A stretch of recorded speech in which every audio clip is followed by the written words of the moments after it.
जय जगन्नाथ। प्रिय दर्शक बंधु, आपण कौन केबे भाविछंती कि कहीं किछि लोकंक पाखरे बिना कठिन परिश्रम रे मध्य धनर अभाव रहे नहीं, अथच अन्य किछि लोक दिन राति एक करदेवा सत्वे मध्य सर्वदा अभाव अनटन मध्य घांटी होउथांती। कौन आपणक घरे टंका आसुछि किंतु पानी भली खर्च हो जाउछि कि? कौन घरर मुख्य द्वार दे माँ लक्ष्मी प्रवेश करुछंती ना दारिद्र्यता? शास्त्र कहे माँ लक्ष्मी होउछंती चंचला, से गोटे स्थान रे स्थिर रहिबाकु पसंद करती नहीं। किंतु आज आमे एमिति तीन जन व्यक्ति बा तीनोटी विशेष गुण थिबा घर विषय आलोचना करिबा, जेउठारे माँ लक्ष्मी केवल आसंती नहीं बरम सेठारे बास करिबाकु बाध्य हुअंती। जदि आपण जानिबाकु चाहंती जे सेही तीन जन व्यक्ति किए एवं आपणक घरे वास्तु अनुसार केउ छोट भूल जोगु धनर आगमन अटकी जाइछि, तेबे एई भिडियोटी आपणक पई। प्रिय दर्शक बंधु, आपणकु मोर छोट अनुरोध, दयाकरी भिडियोटी को संपूर्ण भावे देखिबे एवं भिडियोटी को लाइक करी तले दिया जाइथिबा कमेंट बॉक्स रे जय माँ लक्ष्मी लेखिबारु जमारू भूलिबे नहीं। माँ आपणकर समस्त इच्छा को पूर्ण करिवे। तेबे चलंतु डेरी न करी भिडियोटी को संपूर्ण भावे देखिबा। प्रिय दर्शक बंधु, आम पुराण और वास्तुशास्त्र रे स्पष्ट भाव में उल्लेख अछि जे माँ लक्ष्मीकर आगमन कौनसी जादू नुहे, बरम यह एक श्रृंखलित जीवनशैली एवं सकारात्मक ऊर्जार परिणाम। आज आमे जो प्रथम प्रकार व्यक्ति विषय कथा हेबा, से हेउचंती सही व्यक्ति जे निज घर ब्रह्म मुहूर्त एवं मुख्य द्वार महत्व बुझिछंती। हाँ दर्शक बंधु, आपण ठीक शुणिले। शास्त्र अनुसार जो घरे सूर्योदय पूर्वर शଯ୍ୟା त्याग करा जाए एवं जो गृहकर्ता बा गृहकर्ती सकाळ उठी प्रथमे निज घर मुख्य द्वार को परिष्कार करती, सही घर हेउची माँ लक्ष्मीकर अति प्रिय।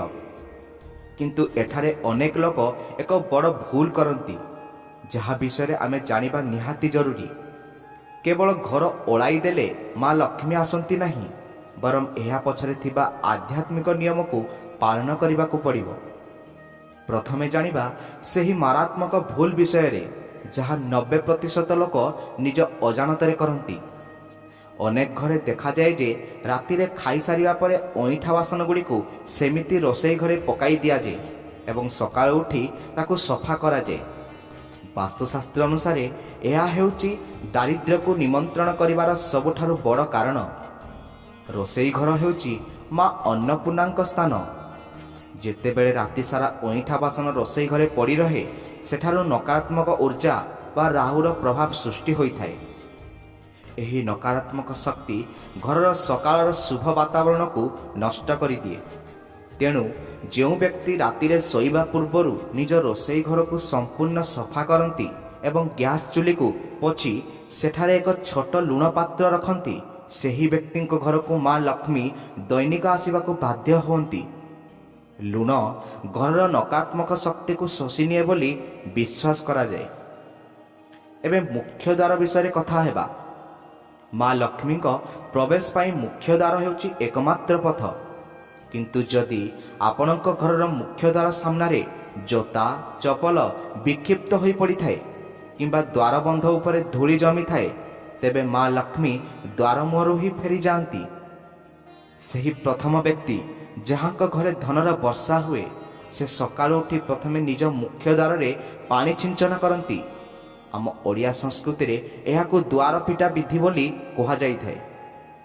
शास्त्र कहे सकाळ उठी मुख्य द्वार रे हळदी मिसा पानी छिंचिबा द्वारा घरर अरुणा और बरुणा नामक द्वारपाल शक्ति जागृत हुअंती। यह केवल एक रीतिनीति नुहे, बरम यह घरर ओरा को शुद्ध करि थाए। जदि आपण एही छोट कामटी करूनाहांती, तेबे आजिठारु ही आरंभ करंतु। आउ एक गुरुत्वपूर्ण कथा हेउची झाड़ू बा बरुणीर व्यवहार। आपण जानी आश्चर्य हेबे जे झाड़ू को माँ लक्ष्मीकर प्रतीक मना जाए, किंतु अनेक लोक झाड़ू को जेकोसी स्थान रे फिंगी दियंती किंबा ठिया करी रखंती। वास्तु अनुसार झाड़ू को केबे भी ठिया करी रखिबा उचित नुहे, यह घरे कलह सृष्टि करि थाए। सेहीपरि झाड़ू को खोला जगह रखिबा ଯେପରି ବାହାର ଲୋକଙ୍କ ନଜର ସିଧା ତା ଉପରେ ପଡ଼ିବ, ଏହା ଘରର ସଞ୍ଚିତ ଧନ ନଷ୍ଟ ହେବାର ସଂକେତ ଅଟେ। ଯେଉଁ ବ୍ୟକ୍ତି ଝାଡ଼ୁକୁ ସମ୍ମାନର ସହ ଲୁଚାଇ ରଖନ୍ତି ଏବଂ ସୂର୍ଯ୍ୟାସ୍ତ ପରେ ଅର୍ଥାତ୍ ସନ୍ଧ୍ୟା ସମୟରେ ଘର ଓଳାନ୍ତି ନାହିଁ, ମା ଲକ୍ଷ୍ମୀ ସେହି ବ୍ୟକ୍ତିଙ୍କ ଉପରେ ସର୍ବଦା ପ୍ରସନ୍ନ ରୁହନ୍ତି। ଯଦି ନିହାତି ଜରୁରୀ ପରିସ୍ଥିତିରେ ସନ୍ଧ୍ୟା ପରେ ଘର ଓଳାଇବାକୁ ପଡ଼େ, ତେବେ ସେହି ଆବର୍ଜନାକୁ ଘର ବାହାରେ ଫିଙ୍ଗନ୍ତୁ ନାହିଁ। ତାକୁ ଘରର ଏକ କୋଣରେ ଏକାଠି କରି ରଖନ୍ତୁ ଏବଂ ପରଦିନ ସକାଳେ ବାହାର କରନ୍ତୁ, କାରଣ ସନ୍ଧ୍ୟା ସମୟରେ ଘରର ଲକ୍ଷ୍ମୀ ବାହାରକୁ ଯିବା ଉଚିତ ନୁହେଁ। ଏହି ପ୍ରଥମ ବର୍ଗର ବ୍ୟକ୍ତିଙ୍କର ଆଉ ଏକ ବିଶେଷ ଗୁଣ ହେଲା ସନ୍ଧ୍ୟା ସମୟର ଆଚରଣ। ଆପଣ ଲକ୍ଷ୍ୟ କରିଥିବେ କିଛି ଘରେ ସନ୍ଧ୍ୟାବେଳେ ଝଗଡ଼ା, ପାଟିତୁଣ୍ଡ କିମ୍ବା ଶୋଇବା ଖାଇବା ଚାଲିଥାଏ। ଶାସ୍ତ୍ର ଅନୁଯାୟୀ ଗୋଧୂଳି ମୁହୂର୍ତ୍ତ ବା ସନ୍ଧ୍ୟା ସମୟ ହେଉଛି ସେହି ସମୟ ଯେତେବେଳେ ଦିନ ଓ ରାତ୍ରିର ମିଳନ ହୁଏ। ଏହି ସମୟରେ ଭଗବାନ ବିଷ୍ଣୁ ଓ ମା ଲକ୍ଷ୍ମୀଙ୍କର ଭ୍ରମଣରେ ବାହାରନ୍ତି। ଯେଉଁ ଘରେ ସନ୍ଧ୍ୟା ସମୟରେ ଶଙ୍ଖ ଧ୍ୱନି ହୁଏ, ଦୀପ ଜଳାଯାଏ ଏବଂ ତୁଳସୀ ଚଉରା ମୂଳେ ଧୂପ ଦିଆଯାଏ, ସେହି ଘର ଚୁମ୍ବକୀୟ ଶକ୍ତି ଦେବୀ ଲକ୍ଷ୍ମୀଙ୍କୁ ଆକର୍ଷିତ କରେ। କିନ୍ତୁ ଯେଉଁ ବ୍ୟକ୍ତି ସନ୍ଧ୍ୟା ସମୟରେ ଶୋଇଥାନ୍ତି କିମ୍ବା କଳହ କରନ୍ତି, ସେମାନଙ୍କ ଘରକୁ ଅଲକ୍ଷ୍ମୀ ବା ଦାରିଦ୍ର୍ୟ ଦେବୀ ପ୍ରବେଶ କରନ୍ତି। ଅଲକ୍ଷ୍ମୀ ହେଉଛନ୍ତି ମା ଲକ୍ଷ୍ମୀଙ୍କର ବଡ଼ ଭଉଣୀ, ଯିଏ ସେଠାରେ ବାସ କରନ୍ତି, ଯେଉଁଠାରେ ଅପରିଷ୍କାର ଏବଂ ଅଶାନ୍ତି ଥାଏ।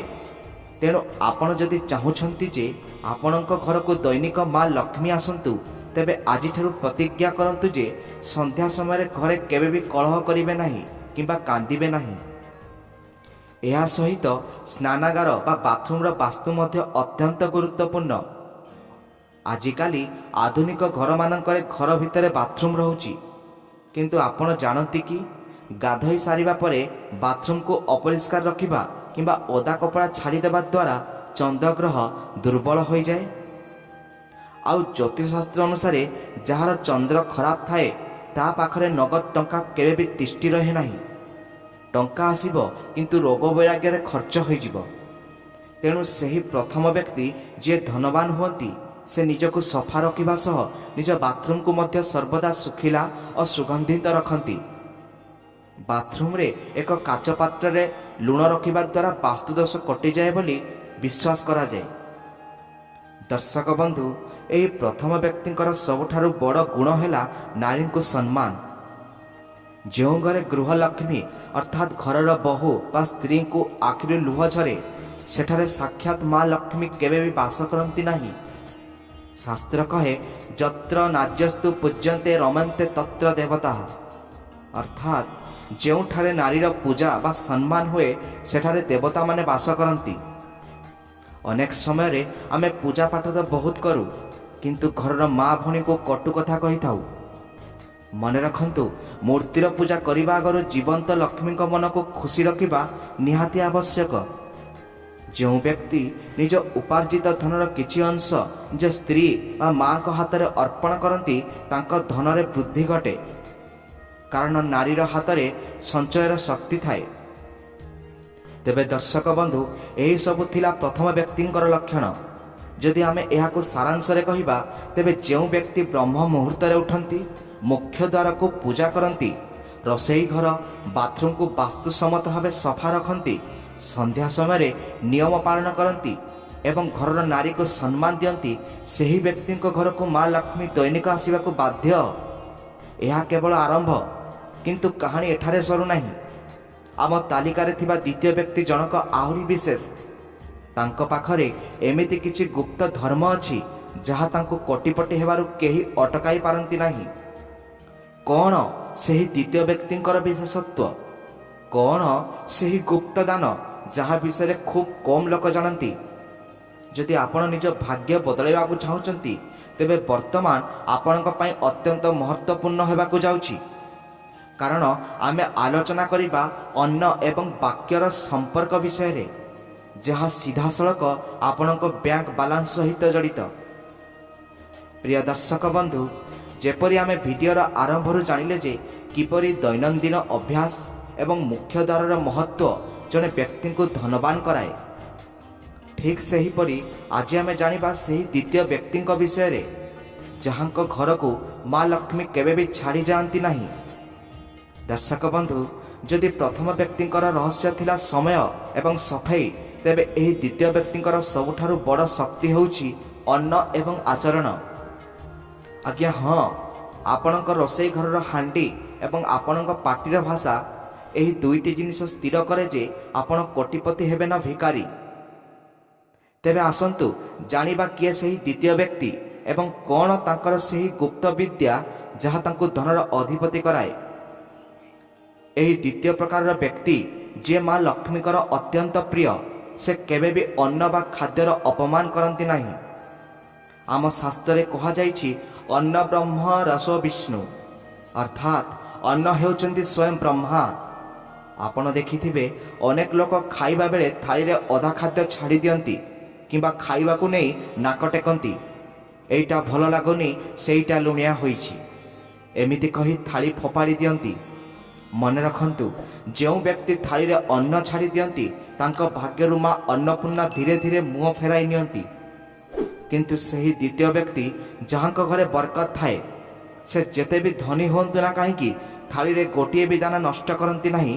ସେ ଖାଇବା ପୂର୍ବରୁ ହାତ ଯୋଡ଼ି ଈଶ୍ୱରଙ୍କୁ ଧନ୍ୟବାଦ ଦିଅନ୍ତି ଏବଂ ଖାଇସାରିବା ପରେ ଥାଳିକୁ ପ୍ରଣାମ କରନ୍ତି। ଏହା କେବଳ ସଂସ୍କାର ନୁହେଁ, ଏହା ହେଉଛି ଧନ ଆକର୍ଷଣ କରିବାର ଏକ ବିଜ୍ଞାନ। ଯଦି ଆପଣଙ୍କ ପିଲାମାନେ ଖାଦ୍ୟ ନଷ୍ଟ କରୁଛନ୍ତି, ତେବେ ସାବଧାନ ହୋଇଯାଆନ୍ତୁ, କାରଣ ଏହା ଭବିଷ୍ୟତର ଦାରିଦ୍ର୍ୟର ସଂକେତ। ଏହି ବ୍ୟକ୍ତିଙ୍କର ଆଉ ଏକ ବିଶେଷ ଗୁଣ ହେଲା ସେ କେବେ ବି ବିଛଣା ଉପରେ ବସି ଖାଆନ୍ତି ନାହିଁ। ଆଜିକାଲିର ଆଧୁନିକ ଜୀବନଶୈଳୀରେ ଲୋକମାନେ ଟିଭି ଦେଖି ଦେଖି ବେଡରୁମ୍ରେ ବିଛଣା ଉପରେ ଥାଳି ରଖି ଖାଉଛନ୍ତି। ବାସ୍ତୁଶାସ୍ତ୍ର ଅନୁସାରେ ଏହା ଘୋର ଅପରାଧ। ବିଛଣା ହେଉଛି ଶୋଇବା ଏବଂ ବିଶ୍ରାମର ସ୍ଥାନ, ଯେଉଁଠାରେ ଶୁକ୍ର ଗ୍ରହଙ୍କର ପ୍ରଭାବ ଥାଏ। ଅନ୍ନ ହେଉଛି ବୃହସ୍ପତିଙ୍କର ପ୍ରତୀକ। ଯେତେବେଳେ ଆମେ ବିଛଣାରେ ଖାଉ, ରାହୁ ସକ୍ରିୟ ହୋଇଯାଏ। ଏହାଦ୍ୱାରା ଘରେ ରୋଗ ବଢ଼େ, ଅଯଥା ଔଷଧ ଖର୍ଚ୍ଚ ହୁଏ ଏବଂ ରାତିରେ ଦୁଃସ୍ୱପ୍ନ ଆସେ। ସେହି ଜ୍ଞାନୀ ବ୍ୟକ୍ତି ଯିଏ ମା ଲକ୍ଷ୍ମୀଙ୍କୁ ପ୍ରସନ୍ନ କରିବାକୁ ଚାହାନ୍ତି, ସେ ସର୍ବଦା ଭୂମିରେ କିମ୍ବା ଡାଇନିଂ ଟେବୁଲରେ ବସି ପୂର୍ବ କିମ୍ବା ଉତ୍ତର ଦିଗକୁ ମୁହଁ କରି ଭଜନ କରନ୍ତି। ଖାଦ୍ୟ ଗ୍ରହଣ କରିବା ସମୟରେ ପାଦରେ ଜୋତା ବା ଚପଲ ପିନ୍ଧିବା ମଧ୍ୟ ଦାରିଦ୍ର୍ୟର କାରଣ ଅଟେ। ଏହି ଛୋଟ ଛୋଟ ନିୟମ ଯିଏ ପାଳନ କରେ, ତାର ଭଣ୍ଡାର କେବେ ଖାଲି ହୁଏ ନାହିଁ। ବର୍ତ୍ତମାନ ଆସନ୍ତୁ ଜାଣିବା ସେହି ବ୍ୟକ୍ତିଙ୍କର ସବୁଠାରୁ ଗୁରୁତ୍ୱପୂର୍ଣ୍ଣ ଅଭ୍ୟାସ ବିଷୟରେ, ଯାହାକୁ ପଞ୍ଚବଳୀ କୁହାଯାଏ। ଆପଣଙ୍କ ଘରେ ରୋଷେଇ ଘର ହେଉଥିବା ପ୍ରଥମ ରୁଟି କିଏ ଖାଏ? ଯଦି ଆପଣ ନିଜେ ଖାଉଛନ୍ତି, ତେବେ ଆପଣ ନିଜେ ଅଜାଣତରେ ବାସ୍ତୁଦୋଷ ସୃଷ୍ଟି କରୁଛନ୍ତି। ସେହି ଦ୍ୱିତୀୟ ବ୍ୟକ୍ତି ଯାହାଙ୍କ ଘରେ ସୁଖ ସମୃଦ୍ଧି ବିରାଜମାନ କରେ, ସେ ପ୍ରତିଦିନ ସକାଳେ ପ୍ରସ୍ତୁତ ପ୍ରଥମ ରୁଟି କିମ୍ବା କିଛି ଅନ୍ନ ଗୋମାତାଙ୍କ ପାଇଁ ଅଲଗା ରଖନ୍ତି। ଶାସ୍ତ୍ର କହେ ଗାଈ ଦେହରେ 33 କୋଟି ଦେବତା ବାସ କରନ୍ତି। ସକାଳର ପ୍ରଥମ ଗ୍ରାସ ଗାଈକୁ ଖୁଆଇଲେ ସମସ୍ତଙ୍କର ଗ୍ରହଙ୍କର ଦୋଷ ଶାନ୍ତ ହୋଇଯାଏ। କେବଳ ସେତିକି ନୁହେଁ, ଶେଷ ରୁଟି କୁକୁର ପାଇଁ ରଖିବା ଉଚିତ। କୁକୁର ହେଉଛି ଭୈରବଙ୍କର ବାହନ। କୁକୁରକୁ ଖାଇବାକୁ ଦେଲେ ଘର ଉପରକୁ ଆସୁଥିବା ଆକସ୍ମିକ ବିପଦ, ଦୁର୍ଘଟଣା ଏବଂ ଶତ୍ରୁ ବାଧାର ଦୂର ହୋଇଥାଏ। ଏବେ ଆସନ୍ତୁ ବାକ୍ୟ ବା କଥାବାର୍ତ୍ତା ଉପରକୁ। ଆପଣ ଶୁଣିଥିବେ ମୁଖେ ହିଁ ସ୍ୱର୍ଗ ମୁଖେ ହିଁ ନର୍କ। ଆମ ଜିଭରେ ଅଗ୍ରଭାଗରେ ମା ସରସ୍ୱତୀ ବାସ କରନ୍ତି। କିନ୍ତୁ ଆପଣ ଜାଣନ୍ତି କି କଠୋର ବଚନ କହୁଥିବା ବ୍ୟକ୍ତିଙ୍କ ପାଖରେ ମା ଲକ୍ଷ୍ମୀ କେବେ ବି ରୁହନ୍ତି ନାହିଁ। ଅନେକ ଘରେ ଦେଖାଯାଏ ସକାଳୁ ଉଠୁ ଉଠୁ ପାଟିତୁଣ୍ଡ, ଗାଳିଗୁଲଜ ଆରମ୍ଭ ହୋଇଯାଏ। ମହିଳାମାନେ ପିଲାମାନଙ୍କ ଉପରେ ଚିଡ଼ିଚିଡ଼ା ହୁଅନ୍ତି କିମ୍ବା ସ୍ୱାମୀ ସ୍ତ୍ରୀ ମଧ୍ୟରେ କଳହ ହୁଏ। ମନେ ରଖନ୍ତୁ, ଯେଉଁ ସମୟରେ ଆପଣ କ୍ରୋଧରେ କାହାକୁ ଅଭିଶାପ ଦେଉଛନ୍ତି ବା ଖରାପ ଭାଷା କହୁଛନ୍ତି, ହୁଏତ ସେହି ସମୟରେ ମା ସରସ୍ୱତୀ ଆପଣଙ୍କ ଜିଭରେ ବସିଥାଇପାରନ୍ତି, ଆଉ ସେହି କଥା ସତ ହୋଇଯାଇପାରେ। ସେହି ଦ୍ୱିତୀୟ ବ୍ୟକ୍ତି ଜଣକ ସର୍ବଦା ମୃଦୁଭାଷୀ ହୋଇଥାନ୍ତି।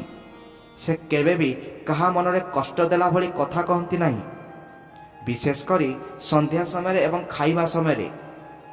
ବାସ୍ତୁ ଅନୁସାରେ ଘରର ଉତ୍ତର ପୂର୍ବ କୋଣ, ଈଶାନ କୋଣ ହେଉଛି ଈଶ୍ୱରଙ୍କର ସ୍ଥାନ। ଯଦି ଆପଣ ଘରେ ଜୋରରେ ପାଟିତୁଣ୍ଡ କରୁଛନ୍ତି କିମ୍ବା ଅପଶବ୍ଦ କହୁଛନ୍ତି, ତେବେ ଘରର ଏହି ଶୁଭ କୋଣ ଦୂଷିତ ହୋଇଯାଏ, ଯାହା ଆର୍ଥିକ ଉନ୍ନତିକୁ ସିଧାସଳଖ ବାଧା ଦିଏ। ଏହି ବ୍ୟକ୍ତିଙ୍କର ଆଉ ଏକ ଗୁପ୍ତ ଅଭ୍ୟାସ ହେଲା ଜଳର ସମ୍ମାନ। ଆଜିକାଲି ଲୋକମାନେ ଅଧା ଗ୍ଲାସ ପାଣି ପିଇ ବାକି ଅଧା ଫିଙ୍ଗି ଦିଅନ୍ତି। ବାଥରୁମରେ ଟ୍ୟାପ୍ ଖୋଲା ରଖିଦିଅନ୍ତି, ଯେଉଁଥିରୁ ଟପା ଟପା ପାଣି ପଡ଼ୁଥାଏ। ଜ୍ୟୋତିଷଶାସ୍ତ୍ର ଜଳ ହେଉଛି ଟଙ୍କାର ପ୍ରବାହ। ଯେମିତି ପାଣି ବହିଯାଏ, ସେମିତି ଟଙ୍କା ମଧ୍ୟ ହାତରୁ ଖସିଯାଏ। ଯେଉଁ ଘରେ ପାଣିର ଅପଚୟ ହୁଏ, ସେଠାରେ ବ୍ୟାଙ୍କ ବାଲାନ୍ସ କେବେ ବି ବଢ଼େ ନାହିଁ। ଏହି ଧନୀ ବ୍ୟକ୍ତି ଜଣକ କେବେ ବି ପାଣି ନଷ୍ଟ କରନ୍ତି ନାହିଁ। ସେ ଘରକୁ ଆସୁଥିବା ଅତିଥିଙ୍କୁ ପ୍ରଥମେ ଶୀତଳ ଜଳ ଦେଇ ସ୍ୱାଗତ କରନ୍ତି। ଶାସ୍ତ୍ର କହେ, ତୁଷାର୍ଥକୁ ଜଳଦାନ କଲେ ଚନ୍ଦ୍ରଗ୍ରହ ମଜବୁତ ହୁଏ ଏବଂ ମାନସିକ ଶାନ୍ତି ସହ ଧନପ୍ରାପ୍ତି ହୁଏ। ଆଉ ଏକ ଗୁରୁତ୍ୱପୂର୍ଣ୍ଣ କଥା ଯାହା ଅନେକ ଗୃହିଣୀ ଅଜାଣତରେ ଭୁଲ କରନ୍ତି, ତାହା ହେଲା ରୋଷେଇ ଘରର ବାସ୍ତୁ। ରୋଷେଇ ଘର ହେଉଛି ଘରର ପାୱାର ହାଉସ୍। ଯେଉଁ ଘରେ ରୋଷେଇ କରୁଥିବା ମହିଳା ବିନା ଗାଧୋଇ ଅପରିଷ୍କାର ବସ୍ତ୍ରରେ ରୋଷେଇ ଘରେ ପଶନ୍ତି, ସେହି ଘରର ଖାଦ୍ୟ ବିଷ ସମାନ ହୋଇଥାଏ। ସେହି ଖାଦ୍ୟ ଖାଇଲେ ପରିବାର ଲୋକଙ୍କର ବୁଦ୍ଧିଭ୍ରଷ୍ଟ ହୁଏ। କିନ୍ତୁ ଆମର ଏହି ଦ୍ୱିତୀୟ ବ୍ୟକ୍ତିଙ୍କ ଘରେ ଏକ ନିୟମ ଥାଏ, ରୋଷେଇ ଘରକୁ ମନ୍ଦିର ଭଳି ପବିତ୍ର ରଖିବା। ସେମାନେ କେବେ ବି ରୋଷେଇ ଘରେ ଔଷଧ ରଖନ୍ତି ନାହିଁ, କାରଣ ରୋଷେଇ ଘରେ ଔଷଧ ରଖିଲେ ରୋଗ ପିଛା ଛାଡ଼େ ନାହିଁ। ସବୁଠାରୁ ବଡ଼ କଥା ହେଲା, ସେମାନେ କେବେ ବି ଲୁଣକୁ ଖୋଲାରେ ରଖନ୍ତି ନାହିଁ। ଲୁଣକୁ ସର୍ବଦା କାଚ ବୋତଲରେ ଘୋଡ଼ାଇ ରଖନ୍ତି ଏବଂ ତା ଭିତରେ 2-4ଟି ଲବଙ୍ଗ ପକାଇ ରଖନ୍ତି। ଏହି ଛୋଟ ତଟକାଟି ଧନକୁ ଆକର୍ଷିତ କରିବାରେ ଚମତ୍କାରୀ କାମ କରିଥାଏ। ଏହି ବ୍ୟକ୍ତି ଜଣକ ଆଉ ଏକ କାମ କରନ୍ତି, ଯାହାକୁ ଗୁପ୍ତଦାନ କୁହାଯାଏ। ସେମାନେ ନିଜ ରୋଜଗାରର କିଛି ଅଂଶ ହେଉ ପଛେ ତାହା 10 ଟଙ୍କା କୌଣସି ଅସହାୟକୁ ଦିଅନ୍ତି, କିନ୍ତୁ ତାହା କାହାକୁ ଜଣାନ୍ତି ନାହିଁ। ଡାହାଣ ହାତ ଦାନ କଲେ ବାମ ହାତ ଜାଣିବା ଉଚିତ ନୁହେଁ, କାରଣ ଯେଉଁ ଦାନର ପ୍ରଚାର କରାଯାଏ ତାହାର ଫଳ ନଷ୍ଟ ହୋଇଯାଏ। ଶାସ୍ତ୍ର କହେ, ଦାନ ହେଉଛି ଏକ ଇନଭେଷ୍ଟମେଣ୍ଟ ବା ନିବେଶ, ଯାହା ଭଗବାନଙ୍କ ବ୍ୟାଙ୍କରେ ଜମା ହୁଏ ଏବଂ ସମୟ ଆସିଲେ ସୁଧ ମୂଳ ସହ 1000 ଗୁଣ ହୋଇ ଫେରିବ। ଦର୍ଶକ ବନ୍ଧୁ, ଆପଣ ଅନୁଭବ କରିଥିବେ ଯେ ଏହି କଥାଗୁଡ଼ିକ କେତେ ସାଧାରଣ ଲାଗୁଛି, କିନ୍ତୁ ଏହାର ପ୍ରଭାବ ଅତ୍ୟନ୍ତ ଗଭୀର। ଯଦି ଆପଣ ପ୍ରଥମ ଆମ ଭିଡ଼ିଓରେ ସମୟ, ନିଷ୍ଠା ଏବଂ ଆଜିର ଏହି ଅନ୍ନ ଓ ଆଚରଣର ନିୟମକୁ ମିଶାଇ ଦିଅନ୍ତି, ତେବେ ଆପଣଙ୍କ ଘର ସ୍ୱର୍ଗରେ ପରିଣତ ହୋଇଯିବ। କିନ୍ତୁ ଟିକେ ରୁହନ୍ତୁ, ଏତିକି ଯଥେଷ୍ଟ ନୁହେଁ। ଆହୁରି ଜଣେ ତୃତୀୟ ବ୍ୟକ୍ତି ଅଛନ୍ତି, ଯାହାଙ୍କ ବିଷୟରେ ନ ଜାଣିଲେ ଏହି ଜ୍ଞାନ ଅଧା ରହିଯିବ। ଆପଣ ଜାଣନ୍ତି କି କିଛି ଲୋକ ଏତେ ପୂଜାପାଠ କରନ୍ତି, ଏତେ ଦାନ ଧର୍ମ କରନ୍ତି, ତଥାପି ସେମାନଙ୍କ ପାଖରେ ଟଙ୍କା ରହେ ନାହିଁ। କାହିଁକି? କାରଣ ସେମାନେ ଟଙ୍କା ରଖିବାର ସ୍ଥାନ ବା ଟିଜରିର ଏକ ଗୋପନୀୟ ନିୟମ ଜାଣିନଥାନ୍ତି। ତୃତୀୟ ବ୍ୟକ୍ତି ଜଣକ ନିଜ ଘରର ଏକ ନିର୍ଦ୍ଦିଷ୍ଟ କୋଣରେ ଏମିତି ଏକ ଜିନିଷ ରଖନ୍ତି, ଯାହା ଧନକୁ ଚୁମ୍ବକ ଭଳି ଟାଣି ଆଣେ। କ'ଣ ସେହି ଜିନିଷ? ଏବଂ ଘରର ମହିଳାମାନେ ମୁଣ୍ଡ ବାନ୍ଧିବା ବେଳେ ଏବଂ ସିନ୍ଦୁର ଲଗାଇବା ବେଳେ କେଉଁ ଭୁଲ କଲେ ସ୍ୱାମୀଙ୍କର ଆୟ କମିଯାଏ? ଏହିସବୁ ରହସ୍ୟ ଉନ୍ମୋଚନ ହେବ ଆମର ଭିଡ଼ିଓର ଏହି ଶେଷ ପର୍ଯ୍ୟାୟରେ। ଆଜି ଆମେ ସେହି ତୃତୀୟ ବ୍ୟକ୍ତିଙ୍କର ଗୁମର ଖୋଲିବାକୁ ଯାଉଛୁ, ଯାହାଙ୍କ ପାଖରେ ଧନ କେବଳ ଆସେ ନାହିଁ, ବରଂ ପିଢ଼ି ପରେ ପିଢ଼ି ସଞ୍ଚିତ ହୋଇ ରହେ। ଆପଣ ଦେଖିଥିବେ, କିଛି ଲୋକ ବହୁତ ରୋଜଗାର କରନ୍ତି, କିନ୍ତୁ ମାସ ଶେଷ ବେଳକୁ ହାତ ଖାଲି। କିନ୍ତୁ ଏହି ତୃତୀୟ ବ୍ୟକ୍ତିଙ୍କ ଟିଜରି କେବେ ବି ଖାଲି ହୁଏ ନାହିଁ, କାରଣ ସେହି ରହସ୍ୟ ଘରର ମହିଳାମାନେ ସିନ୍ଦୁର ଲଗାଇବା ବେଳେ ଏବଂ ମୁଣ୍ଡ ବାନ୍ଧିବା ବେଳେ କରୁଥିବା କେଉଁ ଭୁଲ ସ୍ୱାମୀଙ୍କ ଆୟୁଷ ଓ ଧନ ଉପରେ ସଙ୍କଟ ଆଣେ। ଆସନ୍ତୁ ଜାଣିବା ଶାସ୍ତ୍ରର ସେହି ଗଭୀର ସତ୍ୟକୁ। ଏହି ତୃତୀୟ ବ୍ୟକ୍ତି, ଯିଏ ମା ଲକ୍ଷ୍ମୀଙ୍କର ପରମ ଭକ୍ତ, ସେ ଭଲ ଭାବରେ ଜାଣନ୍ତି ଯେ ଧନକୁ କେଉଁଠି ଏବଂ କିପରି ରଖିବା ଉଚିତ। ଆପଣ ନିଜ ଘରର ଆଲମାରୀ ବା ଟିଜରି କେଉଁ ଦିଗରେ ରଖିଛନ୍ତି? ବାସ୍ତୁଶାସ୍ତ୍ର ଅନୁସାରେ ଧନର ଦେବତା ହେଉଛନ୍ତି କୁବେର ଏବଂ ତାଙ୍କର ଦିଗ ହେଉଛି ଉତ୍ତର। ଏହି ଜ୍ଞାନୀ ବ୍ୟକ୍ତି ନିଜର ଟଙ୍କା ବା ସୁନା ଗହଣା ରଖୁଥିବା ଆଲମିରାକୁ ଘରର ଦକ୍ଷିଣ ପଶ୍ଚିମ କୋଣରେ ଏମିତି ରଖନ୍ତି ଯେପରି ତାହାର କବାଟ ଉତ୍ତର ଦିଗକୁ ଖୋଲିବ। ଯେତେବେଳେ ଆଲମାରୀ ଉତ୍ତରକୁ ଖୋଲେ, ସାକ୍ଷାତ କୁବେରଙ୍କ ଦୃଷ୍ଟି ସେଥିରେ ପଡ଼େ ଏବଂ ଧନ ବୃଦ୍ଧି ହୋଇଥାଏ। କିନ୍ତୁ ସାବଧାନ, ଅନେକ ଲୋକ ଟଙ୍କା ସହ ଆଲମାରୀରେ କୋର୍ଟ କଚେରୀ କାଗଜପତ୍ର, ଔଷଧ କିମ୍ବା ଇଲେକ୍ଟ୍ରିକ୍ ବିଲ୍ ରଖିଦିଅନ୍ତି। ଏହା ହେଉଛି ଦରିଦ୍ରତାର ସବୁଠାରୁ ବଡ଼ କାରଣ। ଟଙ୍କା ସହ ଖର୍ଚ୍ଚର କାଗଜ ରଖିଲେ ଖର୍ଚ୍ଚ ବଢ଼ିବ, ଔଷଧ ରଖିଲେ ଟଙ୍କା ରୋଗରେ ଯିବ। ଏହି ତୃତୀୟ ବ୍ୟକ୍ତି ଜଣକ ନିଜ ଟିଜରିରେ ସର୍ବଦା ଏକ ନାଲି କପଡ଼ାରେ କିଛି କଉଡ଼ି, ଗୋମତୀ ଚକ୍ର ଏବଂ ଏକ ରୂପା ମୁଦ୍ରା ରଖି ବାନ୍ଧନ୍ତି। କଉଡ଼ି ହେଉଛି ମା ଲକ୍ଷ୍ମୀଙ୍କର ଅତି ପ୍ରିୟ। ଏହା ଧନକୁ ଆକର୍ଷିତ କରିଥାଏ। ଏବେ ଆସନ୍ତୁ ସେହି ଗୁରୁତ୍ୱପୂର୍ଣ୍ଣ ବିଷୟ ଉପରକୁ, ନାରୀମାନଙ୍କର କେଶସଜ୍ଜା ଏବଂ ସିନ୍ଦୁର। ଶାସ୍ତ୍ରରେ ନାରୀକୁ ଘରର ଲକ୍ଷ୍ମୀ କୁହାଯାଏ, କିନ୍ତୁ ଆଜିକାଲିର ବ୍ୟସ୍ତବହୁଳ ଜୀବନରେ ଆମ ମା ଭଉଣୀମାନେ ଅଜାଣତରେ କିଛି ଭୁଲ କରୁଛନ୍ତି। ପ୍ରଥମ ଭୁଲ ହେଲା ସୂର୍ଯ୍ୟାସ୍ତ ପରେ ମୁଣ୍ଡ କୁଣ୍ଡାଇବା। ଯେଉଁ ଘରେ ସନ୍ଧ୍ୟା ପରେ ମହିଳାମାନେ ମୁଣ୍ଡ ଖୋଲା କରି କୁଣ୍ଡାନ୍ତି, ସେଠାରେ ଲକ୍ଷ୍ମୀ ପ୍ରବେଶ କରନ୍ତି। ଅଲକ୍ଷ୍ମୀ ହେଉଛନ୍ତି ମା ଲକ୍ଷ୍ମୀଙ୍କର ବଡ଼ ଭଉଣୀ। ଛିଣ୍ଡା ବାଳ ଘରର ଚଟାଣରେ ପଡ଼ିବା ଘର ଅଶୁଭ ଅଟେ। ଏହା ରାହୁ ଗ୍ରହକୁ ସକ୍ରିୟ କରେ, ଫଳରେ ଘରେ ଅଯଥା କଳହ ସୃଷ୍ଟି ହୁଏ ଏବଂ ସ୍ୱାମୀ ସ୍ତ୍ରୀଙ୍କ ମଧ୍ୟରେ ଦୂରତା ବଢ଼େ। ଏହି ତୃତୀୟ ବ୍ୟକ୍ତିଙ୍କ ଘରେ ନିୟମ ଥାଏ ଯେ ମୁଣ୍ଡ କୁଣ୍ଡାଇବା ପରେ ଛିଣ୍ଡା ବାଳକୁ ସଙ୍ଗେ ସଙ୍ଗେ ଡଷ୍ଟବିନ୍ରେ ପକାଯାଏ, ଏଣେ ତେଣେ ଫିଙ୍ଗାଯାଏ ନାହିଁ। ଦ୍ୱିତୀୟ ଗୁରୁତ୍ୱପୂର୍ଣ୍ଣ କଥା ହେଲା ସିନ୍ଦୁର। ଆମ ଓଡ଼ିଆ ଘରର ସଂସ୍କୃତିରେ ସିନ୍ଦୁରର ମହତ୍ତ୍ୱ ଅନେକ, କିନ୍ତୁ ଆଜିକାଲି ଫ୍ୟାସନ୍ ନାମରେ ଅନେକ ମହିଳା ସିନ୍ଦୁରକୁ ଲୁଚାଇ ଦିଅନ୍ତି କିମ୍ବା ବହୁତ ଛୋଟ ଟୀକା ଲଗାନ୍ତି। ଶାସ୍ତ୍ର କହେ, ସ୍ତ୍ରୀ ଯେତେ ଲମ୍ବା ସିନ୍ଦୁର ପିନ୍ଧେ, ସ୍ୱାମୀଙ୍କ ଆୟୁଷ ଓ ଯଶ ସେତେ ବୃଦ୍ଧି ପାଏ। ଯେଉଁ ନାରୀ ସ୍ନାନ ପରେ ମା ଗୌରୀଙ୍କୁ ଧ୍ୟାନ କରି ନିଜ ସୀମନ୍ତୀରେ ସିଧା ଏବଂ ସ୍ପଷ୍ଟ ଭାବରେ ସିନ୍ଦୁର ଲଗାନ୍ତି, ତାଙ୍କ ସ୍ୱାମୀଙ୍କୁ କୌଣସି ଶତ୍ରୁ ପରାସ୍ତ କରିପାରନ୍ତି ନାହିଁ। କିନ୍ତୁ ମନେ ରଖନ୍ତୁ, ଓଦା ବାଳରେ ସିନ୍ଦୁର ଲଗାଇବା ଅନୁଚିତ। ଆଗେ ବାଳ ଶୁଖାନ୍ତୁ, ତାପରେ ସିନ୍ଦୁର ଲଗାନ୍ତୁ। ଏହି ଛୋଟ କଥାଟି ଆପଣଙ୍କ ସୌଭାଗ୍ୟର ଦ୍ୱାର ଖୋଲିପାରେ। ଏହି ତୃତୀୟ ବ୍ୟକ୍ତିଙ୍କର ଆଉ ଏକ ବିଶେଷ ଗୁଣ ହେଲା ଗୁରୁବାରର ନିଷ୍ଠା। ଓଡ଼ିଶାରେ ମାଣବସା ଗୁରୁବାରର ମହତ୍ତ୍ୱ କାହାକୁ ଅଛବା ନାହିଁ, କିନ୍ତୁ କେବଳ ମାର୍ଗଶିର ମାସ ନୁହେଁ, ପ୍ରତ୍ୟେକ ଗୁରୁବାରର କିଛି ନିୟମ ଅଛି। ଏହି ଧନବାନ ବ୍ୟକ୍ତିଙ୍କ ଘରେ ଗୁରୁବାର ଦିନ ଭୁଲରେ ବି କପଡ଼ା ସଫା କରାଯାଏ ନାହିଁ, ଘର ଲିପାପୋଛା କରାଯାଏ ନାହିଁ କିମ୍ବା କେଶ କଟାଯାଏ ନାହିଁ। ଜ୍ୟୋତିଷଶାସ୍ତ୍ର ଅନୁସାରେ ଗୁରୁବାର ଦିନ ସାବୁନ ଓ ସର୍ଫ ବ୍ୟବହାର କଲେ କିମ୍ବା ଘରର ଝାଳମଳି ସଫା କଲେ ଗୁରୁ ଗ୍ରହ ଦୁର୍ବଳ ହୋଇଯାନ୍ତି। ଆଉ ଗୁରୁ ଦୁର୍ବଳ ହେଲେ ଧନ, ସନ୍ତାନ ଏବଂ ଶିକ୍ଷାରେ ବାଧା ଆସିଥାଏ। ସେହିପରି ଗୁରୁବାର ଦିନ ଆମିଷ ଖାଇବା ତ ଦୂରର କଥା, ଏହି ଦିନ ରସୁଣ ପିଆଜ ମଧ୍ୟ ଘରକୁ ପଶିବା ଉଚିତ ନୁହେଁ। ଯିଏ ଗୁରୁବାରକୁ ସମ୍ମାନ ଦିଏ, ମା ଲକ୍ଷ୍ମୀ ତାକୁ ସମ୍ମାନର ସହ ଧନ ପ୍ରଦାନ କରନ୍ତି। ଆଉ ଏକ ଗୁପ୍ତ କଥା ଏହି ତୃତୀୟ ବ୍ୟକ୍ତି ପାଳନ କରନ୍ତି, ତାହା ହେଲା ପର୍ସ ବା ମନି ବ୍ୟାଗର ବ୍ୟବହାର। ଆପଣଙ୍କ ପର୍ସ ଛିଣ୍ଡା ନୁହେଁ ତ? ପର୍ସ ଭିତରେ ଅନାବଶ୍ୟକ ରସିଦ, ପୁରୁଣା ଟିକେଟ ରଖିନାହାନ୍ତି ତ? ମନେ ରଖନ୍ତୁ, ପର୍ସ ହେଉଛି ମା ଲକ୍ଷ୍ମୀଙ୍କର ଏକ କ୍ଷୁଦ୍ର ମନ୍ଦିର।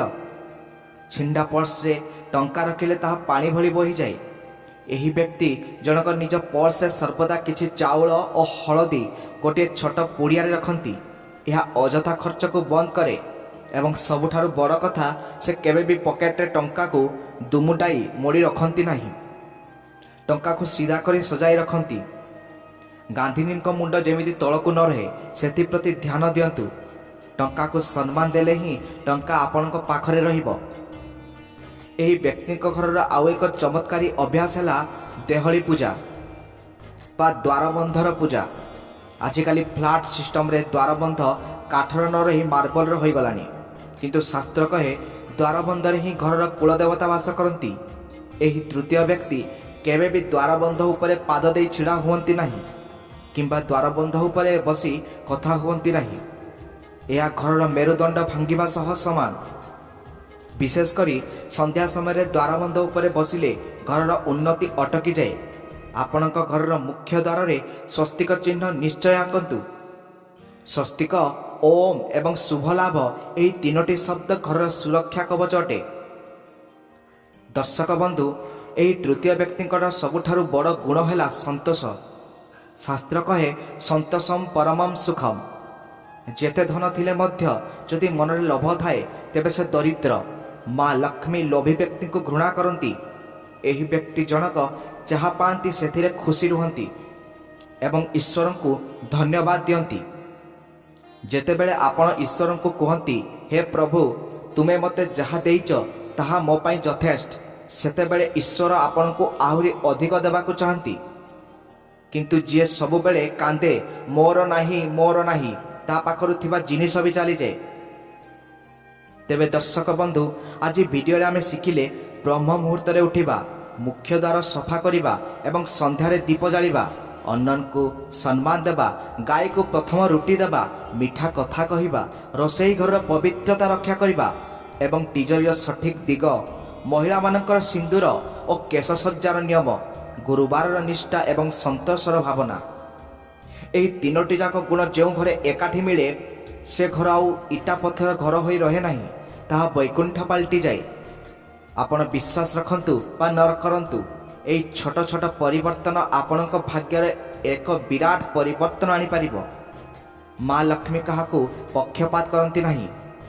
ସେ କେବଳ ଦେଖନ୍ତି କେଉଁଠି ପବିତ୍ରତା ଅଛି, କେଉଁଠି ପରିଶ୍ରମ ଅଛି ଏବଂ କେଉଁଠି ନାରୀ ଓ ଅନ୍ୟର ସମ୍ମାନ ଅଛି। ଯଦି ଆପଣ ଆଜି ପର୍ଯ୍ୟନ୍ତ ଏହି ଭୁଲ ଗୁଡ଼ିକ କରୁଥିଲେ ତେବେ ଚିନ୍ତା କରନ୍ତୁ ନାହିଁ। ଯେବେ ଜାଗିବ ସେବେ ସକାଳ। ଆଜିଠାରୁ ହିଁ, ଏବେଠାରୁ ହିଁ ଏହି ନିୟମ ଗୁଡ଼ିକୁ ନିଜ ଜୀବନରେ ଆପଣାନ୍ତୁ। ମୁଁ ଦାବିର ସହ କହୁଛି, ଆସନ୍ତା କିଛି ଦିନ ମଧ୍ୟରେ ଆପଣ ନିଜ ଘରେ ଏକ ସକାରାତ୍ମକ ଶକ୍ତି ଅନୁଭବ କରିବେ।